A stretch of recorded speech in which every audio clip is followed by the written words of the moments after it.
So, hi guys and fans of the Bat.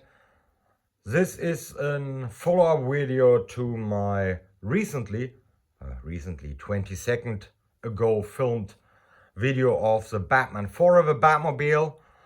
And let's talk Batman and Robin. Disassemble that and see what's under the hood. So, okay, here we have the switch.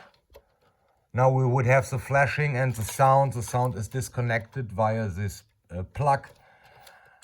And this is where the switch is operated. Here we have the board.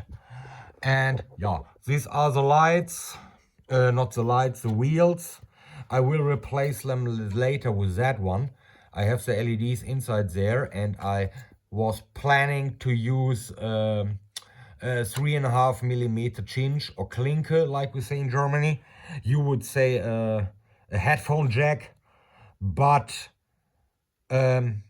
since I saw the video of the modded Batmobile from, I think it's Chris Toys, sorry if I've butchered your name.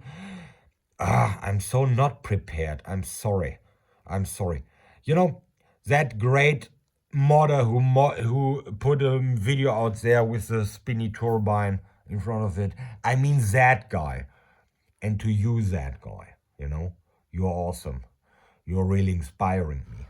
So anyway, what I'm now doing is I get rid of all of that, all the electronics out there. The bat is the only thing that gets illuminated.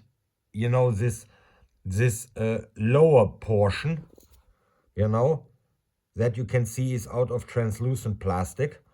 And this is going to be the same part as the insert where the rod is in there. And now comes the idea of that wonderful toy modification guy I've mentioned earlier.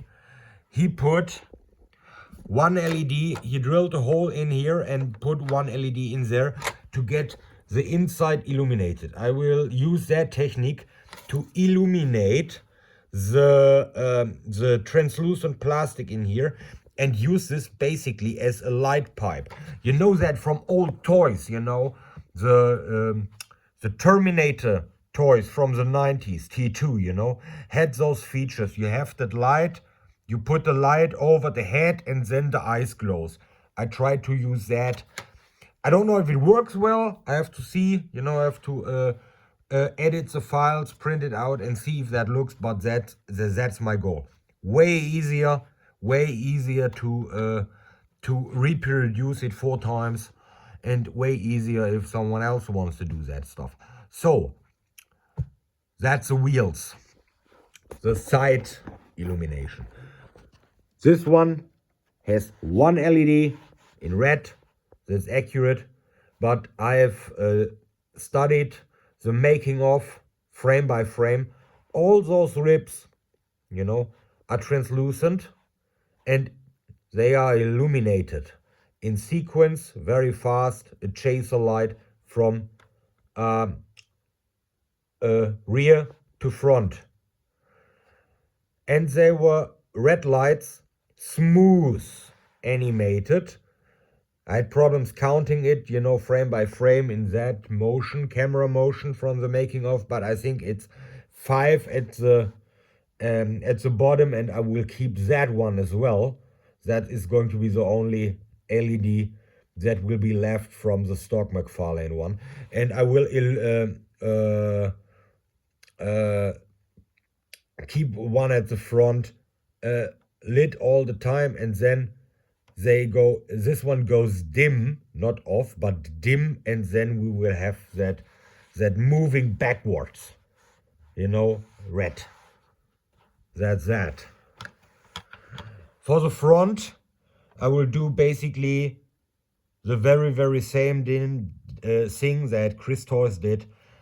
Ice blue LEDs in the front. For that grill illumination, I will also try to put some parchment paper for a little bit more frosting and dispersion of the light.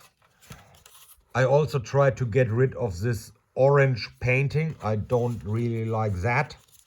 And yeah, two LEDs in front. In the making of, you could see that the lower one was part of the lower shell, and when they popped the hood, the upper light would pop up with that, you know. I don't know why they did it, but that was how it's done. And of course, for that illumination, I will put on an LED under each of those tips facing forward. So that's that. And I will also color the little claws here, also silver, and that stuff here, that was also a blade, like that one, that gets colored silver as well. I will also try to give a take on the spine illumination, but that is, I think it's going to be the hardest part. I don't think that I will use clear resin. I think I will use some clear film that is going to be glued inside, but you know, the speaker holder is in the way, so I really have to Dremel the heck out of that. And like on the front grill there, you know, cutting, drilling, dremeling, filing it out with a needle file set, all of that is going to be a pain in the bottom, if you know what I'm saying. You know, drilling all those raster tubes, all seems to be also straightforward, just a hole, put in the LEDs, and here you go. And now the Big Mac, the spinning turbine thingy. I know I will have to do a lot of adjustments while working on that. And I noticed, for my liking, that the spinning cone, once everything is assembled, sits a little bit too far to the rear. On the original, it was almost here at the front, and you see way more of it. You know, so when I do the spinny thingy, I was really glad that Chris Toys provided the info on what engine here or what motor he used. I